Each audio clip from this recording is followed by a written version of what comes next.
ប្រែពណ៌ស្វាយចាប់ផ្ដើមខ្មៅដាច់គល់ក្រោយពេលដែលយើងធ្វើការបាញ់ថ្នាំកម្ចាត់ស្មៅនៅក្នុងស្រែ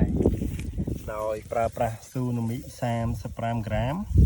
យើងប្រើមួយកញ្ចប់លាយជាមួយធូឌី90 cc ហើយលាយជាមួយទឹក20 លីត្របាញ់ដោយប្រើធុងម៉ូទ័រទៅលើស្រូវពូជរំដួលដែលមានស្មៅរាងចាស់ស្មៅធំហើយដែលសម្បូរទៅដោយពួកស្មៅបែកក្បាលគល់ក្រហមបាននៅខាងខេត្តបាត់ដំបងទឹកដីដែលសម្បូរស្មៅបែកក្បាលគល់ក្រហមយើងឃើញថាស៊ូណាមិ35ក្រាមអាចកម្ចាត់បាទស្មៅប្រភេទនេះបានល្អនេះប្រភេទស្មៅបែកក្បាលគល់ក្រហមដែលមានដើមតូចៗយើងឃើញតែខ្មៅដាច់គល់ថ្មើរតែម្ដង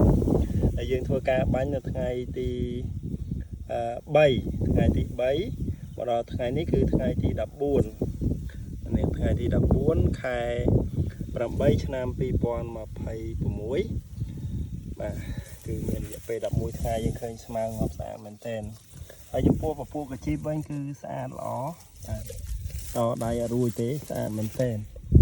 បាទស្មៅក៏ងាប់ស្អាតដែរស្មៅចំពោះស្មៅយើងឃើញនេះគឺខ្មៅដាច់គល់ថ្មើរតែម្ដងខ្មៅដាច់គល់ហើយបាញ់ហើយនេះគឺអត់មានទឹកលិចទេដីបានកន្លែងខ្លះសើមទៅហើយកន្លែងខ្លះវាបាទកន្លែងខ្លះវាគោកវាស្ងួតកន្លែងទូលណាបើនៅឃើញអត់អីទេស្មើនេះយើងឃើញដកមកឃើញខ្មៅកទាំងអស់បាទឡើងស្វាយនេះស្មើបែកក្បាលគល់ក្រហមគុំធំហើយបាទអញ្ចឹងចំពោះស៊ូណាមិ35ក្រាមត្រឹម11ថ្ងៃនេះចំពោះស្មៅតូចគឺវាងាប់ស្វិតដាច់គល់ថ្មើរបងពេលយើងងាប់មកណាបាទពូស្មៅតូចប៉ុណ្ណឹងគឺដាច់គល់ថ្មើរអត់មាននៅទេនេះយើងឃើញទេហើយយើងដកមកនេះគឺស្វិតដាច់ហ្មងអញ្ចឹងបើយើងចង់បាញ់ថ្នាំកម្ចាត់ស្មៅក្នុងស្រែទោះបីដីសើមក៏ដោយបើយើងប្រើបាទយើងបាញ់ស្មៅអាយុប៉ុណ្នេះគឺល្អមែនទែនបាទអត់ប៉ះពាល់ស្រូវហើយកម្ចាត់ស្មៅបានល្អទៀត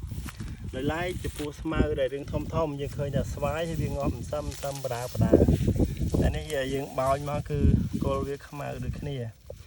បាទអញ្ចឹងស្មៅបែកក្បាលបើប៉ុណ្ណេះក៏អត់ជាធំមកនេះគឺវាអត់ទៅឡើងថ្នាំងណាអញ្ចឹងយើងបាញ់ក៏ស្អាតដូចគ្នាដែរយើងដកមកគល់វាសិតតែខ្មៅទាំងអស់បាទអញ្ចឹងបើសិនជាតំបន់ស្រែដែលយើងសម្បូរស្មៅបែកក្បាលគល់ក្រហមបាទកុំទុកឲ្យស្មៅឡើងផ្កាបើសិនជាស្មៅប៉ុណ្ណដែលខ្ញុំដកមុនហ្នឹងណាបាទគឺយើងបាញ់ទៅបើដីសើមបាញ់ល្អនេះប៉ុណ្ណេះគឺល្អមែនតើបាទបាញ់ហើយគឺស្វិតខ្មៅដាច់គល់ហ្មងនេះ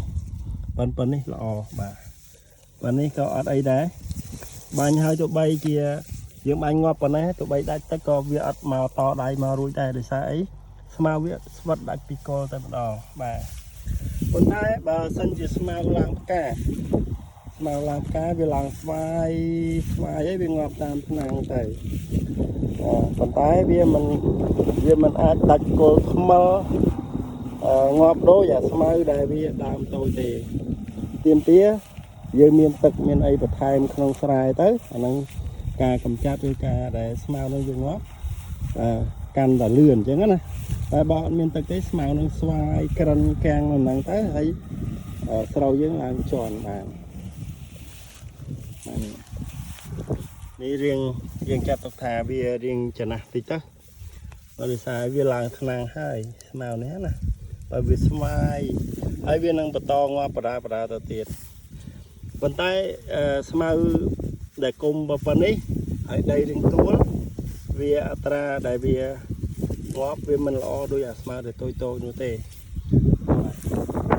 មិនងាប់ដែលល្អដូចអាស្មៅតូចចឹងទេអញ្ចឹងបងប្អូនក្នុងភូមិជាកសិករទាំងអស់គ្នា